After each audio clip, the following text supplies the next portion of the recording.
ఎట్టగెలు పందరికి రెడీయా? రెడీయే.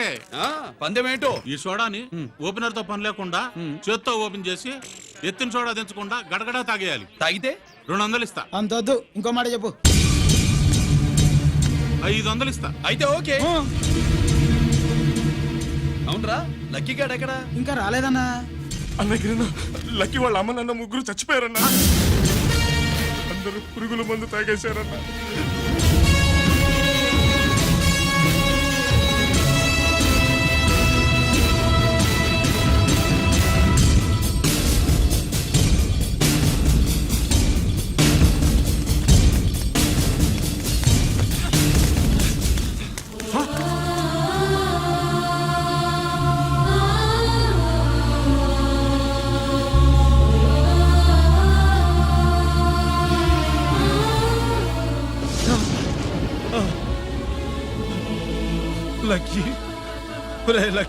అందరిలాగే పాపారావు కొట్లో ఎరువులు తెచ్చి పొలంలో చల్లాడు. పంట పాడైపోయింది.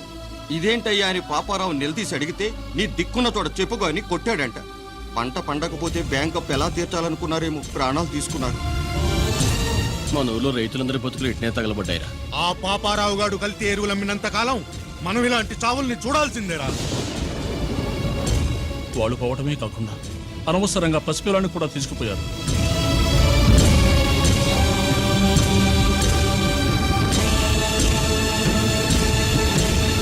ఈ పాపం ఫండెను నేడు, నీ భరతం ఫటతా చూడు. నీ ఫాలిటి ఎముణ్ణి నేను, నీ కరెక్ట్ మొగుణ్ణి నేను. బాగా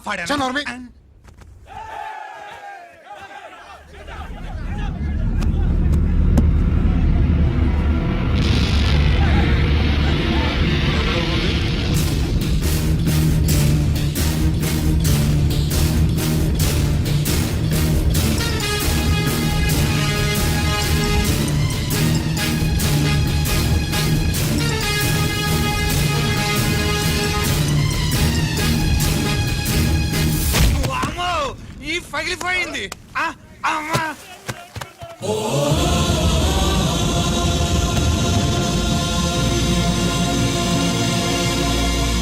ఏంటిది? ఇదేమన్నా హాస్పిటల్ అనుకున్నావా? వీడికి ప్రాణం లేదు. అయితే ఇక్కడికి ఎందుకు తీసుకొచ్చావు? తీసుకెళ్ళి శ్మశానంలో తగలై. రైతులు పంటలు పండిస్తున్నారు, కానీ పంటను ఎప్పుడు కల్తీ చెయ్యరు. కల్తీ లేని పంటను తిని ఒళ్ళు పెంచుకున్న మీకు మాత్రం కల్తీ అలవాట్లు వస్తున్నాయి.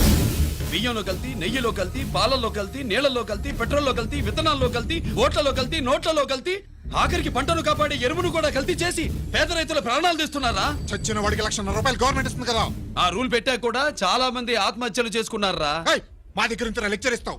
చచ్చిన వాడికి డబ్బు ఇవ్వతే నేను గవర్నమెంట్ సిఫార్సు చేయాల్సింది మీలాంటి వాళ్ళను కాల్చి చంపమనరా? కరువు కాటకాలు రైతుల కడుపు మీద మాత్రమే కొడితే మీ కల్తీ ఎరువులు వాళ్ళ బతుకు మీద దెబ్బ కొడుతున్నాయిరా కుక్కల కొడకల్లా. రేయ్, ఆ లారీలో ఉన్న బస్తాలన్నీ దించండ్రా.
రేయ్,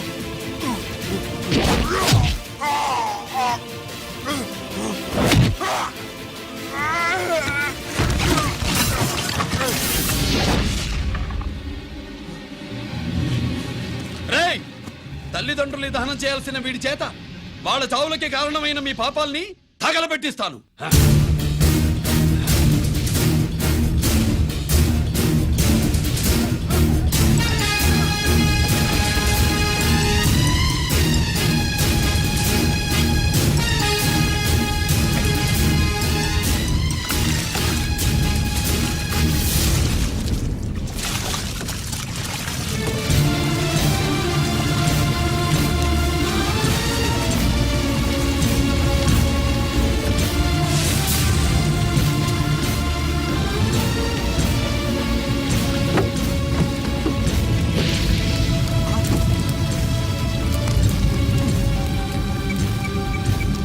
పోలీస్ స్టేషన్.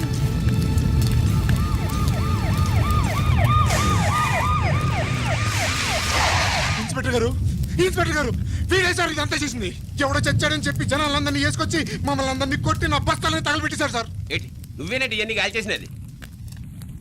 నేను కాదు, నేను నేను నేను నేను నేను నేను నేను నేను కాదు నేను కాదు నేను అంతా నానంతే నానంటున్నారు. వీటికి అల్లూరి సీతారామరాజు ఫ్యామిలీకి ఏదైనా కనెక్షన్ ఉన్నదా? ఈందే యాంజల్లేనండి. అయినా మనకెందుకు సార్, నేనంటే నేనని ఇంతమంది అంటున్నారు. మన స్టేషన్లో 2 సెల్సే ఉన్నాయి.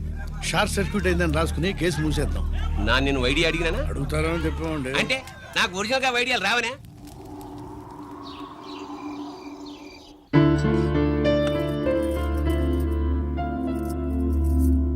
ఆగు రాజేశ్వరి.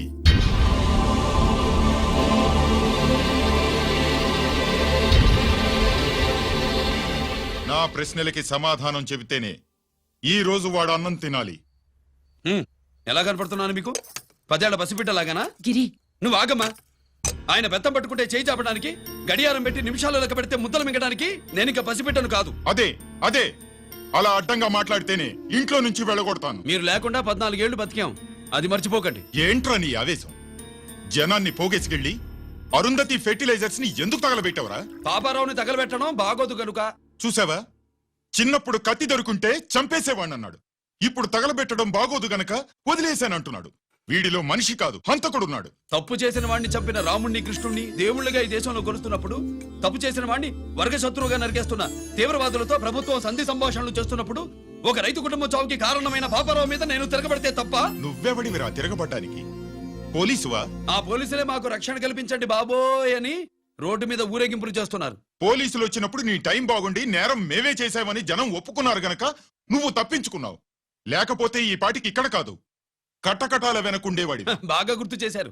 అసలు ఈ ఇంటికంటే నాకు జైలే బెటరు. ఏంట్రా ఆ మాటలు? లేకపోతే ఏంటమ్మా, గడ్డి తింటున్న పశువును కూడా మనిషి అదిరించాడు.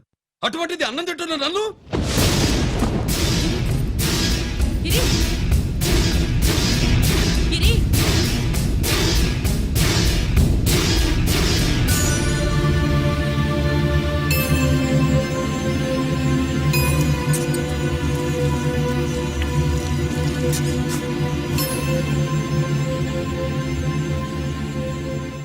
నన్ను ప్రేమించడం మానేయండి, ఊరుకుంటా.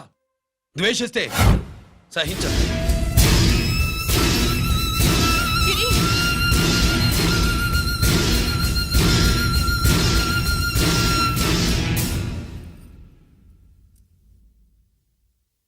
వాడిలా అయిపోయాడేంటి?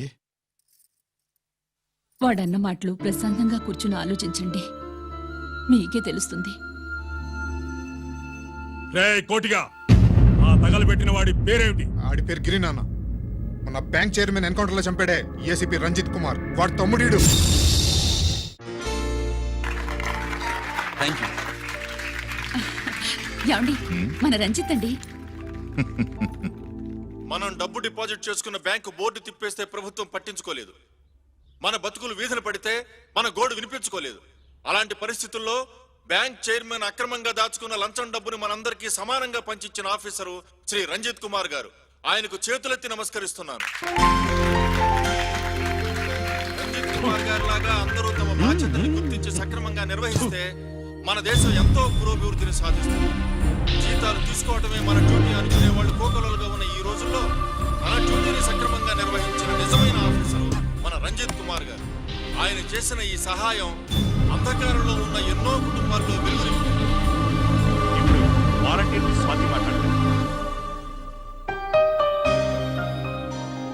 మామూలుగా ప్రజల కోసం రిస్క్ చేసిన ఆఫీసర్స్ ని ప్రభుత్వం ప్రమోషన్ ఇచ్చి సత్కరిస్తుంది.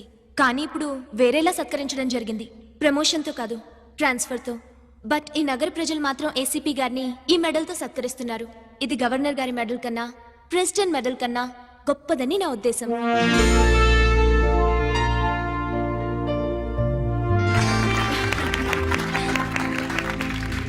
ఏమండి, మీది ప్రెసిడెంట్ ఆఫ్ ఇండియా మెడల్ ఉండాలి కదా, అది ఎక్కడుంది? అది లేదు రాజేశ్వరి, ఏమైందండి? పోయింది, పోగొట్టుకున్నాను. అదేమిటండి అంత విలువైన మెడలు? పోయిందని చెప్తున్నాను కదా, విసిగించకు.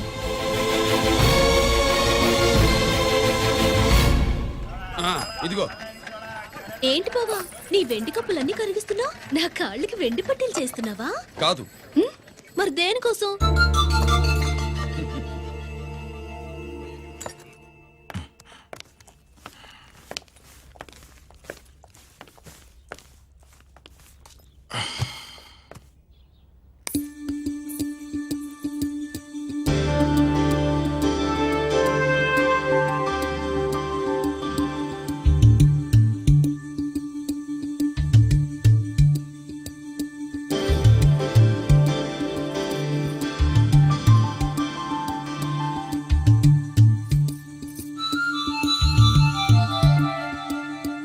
ఏమండి, మీ ప్రెసిడెంట్ మెడల్ పోలేదండి, అదిగో అక్కడే ఉంది చూడండి.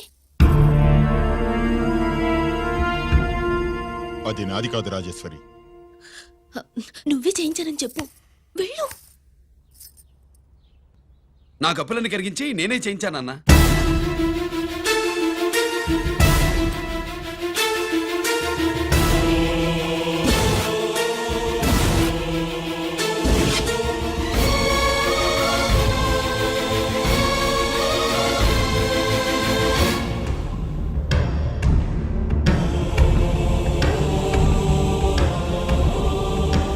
Mr. Chakravarti, surrender all your medals, including the President's Gallantry Award. Including the President's Gallantry Award.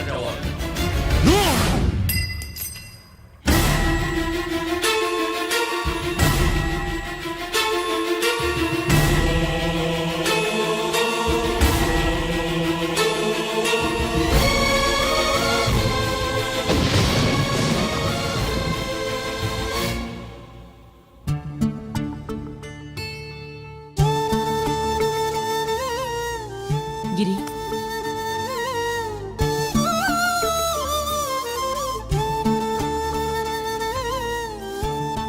మీ నాన్నగారి మెడలో ఈ మెడలు వేసే రోజు రావాలంటే ముందు నువ్వు ప్రయోజకుడు అవ్వాలి.